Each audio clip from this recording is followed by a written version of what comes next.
The most international high-speed railway company in the world. If we want to have more passengers, we need to have more trains. It will be quite a revolution.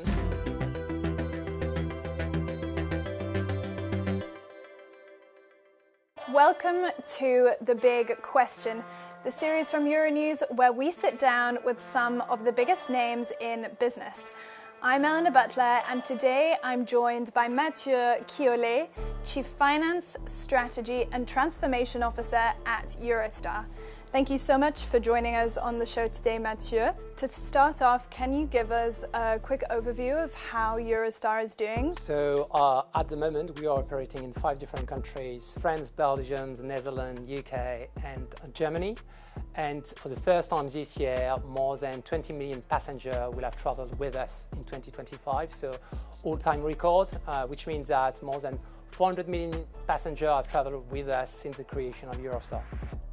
And in terms of finances, how healthy is Eurostar at the moment? And looking ahead to the coming year, what are your predictions for the market? We are in a very strong financial position, which is very important because we're investing massively, and we have recently shared that we have decided to make this huge investment in 50 new train sets. So it's a landmark investment of 2 billion euros. So the most important investment in Eurostar history. Just to give you a flavor, last year our revenue reached 2 billion euros, and we had already 19.5 million passengers, so plus 5%. And this year, 20 million passengers. One reason, obviously, why people choose Eurostar is because they're conscious of their carbon footprint.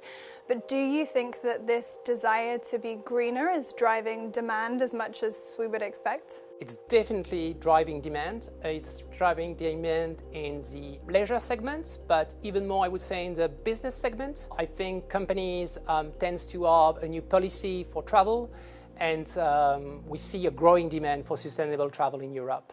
And you are expanding your routes to Cologne, Frankfurt and Geneva by the 2030s. How is progress coming along on that? So we are already connecting Köln. So we operate the Paris-Cologne route. The thing that we do not do yet today is London-Cologne in a direct way. So we have a connection in Brussels. And our intention is to grow and to reach new destinations. And 2 clear destinations that we have on our radar are Geneva and Frankfurt, which means that in the future, Eurostar will connect 6 different countries, so probably the most international high-speed railway company in the world. First, Geneva and Frankfurt. It's already something very bold, very ambitious, but that's something that we have done in the past. And we have this pioneer spirit at Eurostar, so we'll continue to build on that.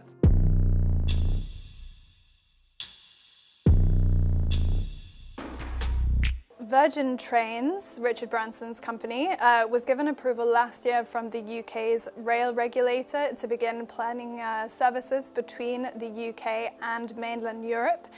This is a line that Eurostar has had a monopoly over for a long time.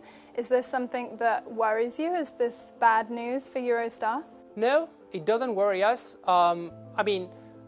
The market is open to competition for the past 15 years, so any railway operator can compete with Eurostar. I think the only issue for Eurostar is development, is how we can grow in the future. And our main concern is to make sure that tomorrow there is enough space in the station, there is enough space on track, because competition or no competition, if we want to have more passengers, we need to have more trains, but also we need all those bottlenecks to be removed. We are working with St. station on that right now. We want to expand the station. We want to offer a seamless experience. Since Brexit, all the British passport needs to be stamped, so it's more complicated in a way, but we want to make sure that it goes easier in the future and that we can offer the best customer experience that we can. And you mentioned bottlenecks there, but only about half of the Channel Tunnel's passenger capacity is actually being used by Eurostar at the moment, I believe. Don't you see that as a waste? So the thing which is really important to have in mind is you don't go only through the tunnel channel. First, you start from one station, let's say Gare du Nord or Bruxelles Midi, and you go to Simpron Cross. So you need to make sure you have enough space in the station. Then you need to make sure you have enough space in each of those networks. And some of those networks are used by other operators than Eurostar for domestic purpose, for instance. So it's not just about Eurotunnel, but clearly our intention is to grow, to run more trains. And that's the reason why we are purchasing new trains, up to 50 new trains, which means that we will grow by 30% the number of trains that we are operating today. And supporters of the approval that was given to Virgin say that, this competition could bring prices down for consumers and improve the service. What do you think of that? I mean, our focus at Eurostar is offer the best customer experience to our clients. Regarding price, the first thing which is good to know is that over the 7 past years, Eurostar, despite growing demand, despite inflation, has not increased the leading fare. So it's still 44 euros on Paris-London, 29 euros on Paris-Brussels. The issue that we have is that we don't have enough capacity. Those low fares, they are sold out quite quickly. But if you are booking at the last minute, then it becomes an issue. So we are launching on a regular basis promotion. Right now, it's 25 euros to travel between Paris and Brussels. Also, we have this new product called Snap. It enables you to purchase a ticket 50% cheaper than the regular price. You know the date of your travel, and we give you 48 hours in advance the exact departure time. That is a product that is working really well. But at the end of the day, the thing that will really change everything is to have more capacity. Because if we have more capacity, we'll be capable to offer more low fares, and that's exactly our intention with those new trains that we are buying, with more than 20% extra capacity in those trains. And to focus on Eurostar's future projects, what else can we expect from Eurostar in the coming years? The first thing is probably the new train, because it will be quite a revolution. If you think about it, the first time a double-decker train will run through the tunnel channel, and in the UK, it has never happened in the past.